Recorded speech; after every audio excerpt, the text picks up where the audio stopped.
Hello everyone, welcome my YouTube channel. Ukrainian Armed Forces strike deployment points of 3 Russian ADMs. The Ukrainian Air Force launched 6 airstrikes on the deployment points of the Buk-2M, Tor, and Pantsir air defense missile systems in southern Ukraine. Details. A couple of Ukrainian Mi-24 and Mi-8 helicopters attacked the area of concentration of Russian manpower and military equipment near the village of Lyubomirivka, a rural settlement in Mykolaiv Oblast of Ukraine. Russian losses amounted to 43 military personnel, 6 tanks, 9 units of armored vehicles, 2 152mm howitzers, a command vehicle, a reconnaissance UAV and 2 ammunition depots in Berislav district, Kherson Oblast. The missile and artillery units of Ukrainian Defense Forces completed over 440 fire missions over the past 24 hours. Russian armed forces responsible for vast majority of war crimes identified in Ukraine. UN Commission report: the Russian armed forces are responsible for the vast majority of war crimes identified in Ukraine during the full-scale invasion, according to a release to the UN Independent International Commission of Inquiry on Ukraine written report to the United Nations General Assembly. Thus, in accordance with the release published on the website of the Office of the UN High Commissioner for Human Rights, since the end of February and March 2022, the UN Independent International Commission has been investigating war crimes in Kyiv, Chernihiv, Kharkiv and Sumy regions of Ukraine. In particular, the Commission documented attacks where explosive weapons were used indiscriminately in populated areas that were under attack by Russian armed forces. The Commission also found that Russian armed forces attacked civilians attempting to flee. The Commission also documented patterns of summary executions, unlawful confinement, torture, ill treatment, rape and other sexual violence committed in areas occupied by Russian armed forces across the 4 regions on which it focused.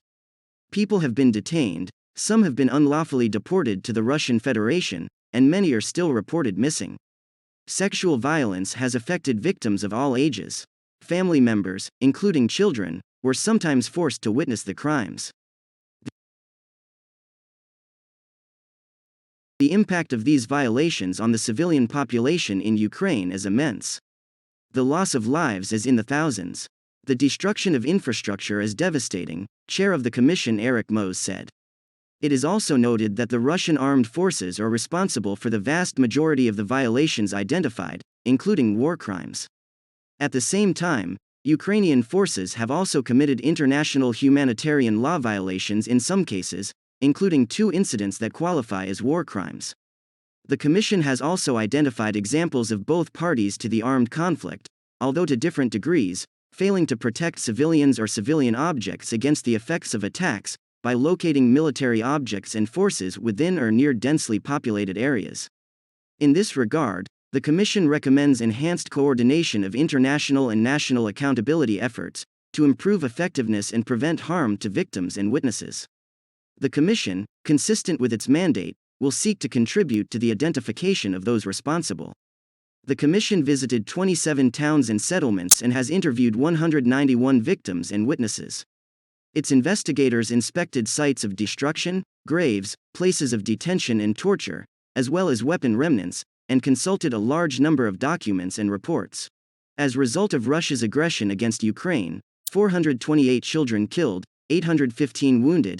PGO: as a result of the Russian armed aggression against Ukraine, some 428 children were killed, more than 815 were wounded, the Prosecutor General's Office, PGO, of Ukraine has said.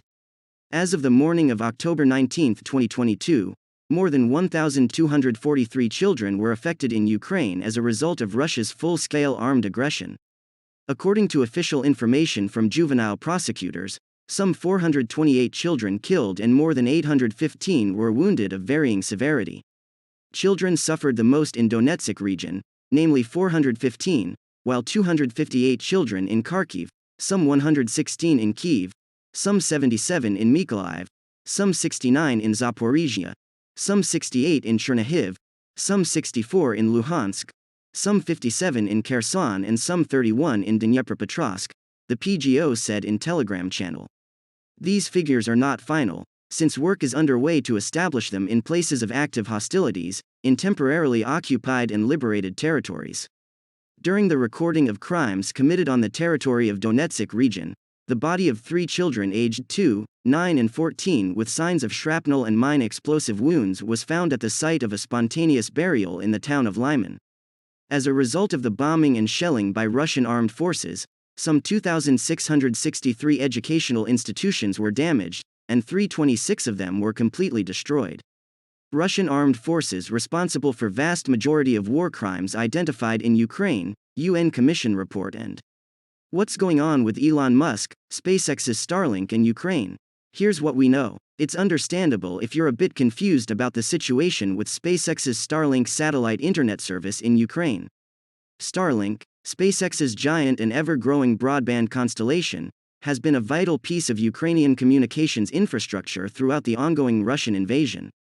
Ukrainian government officials publicly requested Starlink terminals on February 26, just 2 days after the invasion began, and the first ones arrived in the country on February 28. In early April, SpaceX and the U.S. Agency for International Development announced they had jointly delivered about 5,000 Starlink terminals to Ukraine, with SpaceX directly providing more than 3,000 of them. The number has grown considerably since then, to 25,000 or so, according to company founder and CEO Elon Musk. SpaceX is footing the bill for most of these terminals, Musk has said. And the cost is far from nominal. The company currently charges $110 per month for Starlink service per terminal, plus an initial one-time hardware cost of $599. Those prices are for the standard service. Specialty options such as Starlink Maritime are more expensive. And this is where the confusion comes in. There's been a lot of back and forth on Twitter and in the media over the past 4 days about the cost of SpaceX's Ukraine commitment and the company's continued willingness to pay it. Good day to everyone.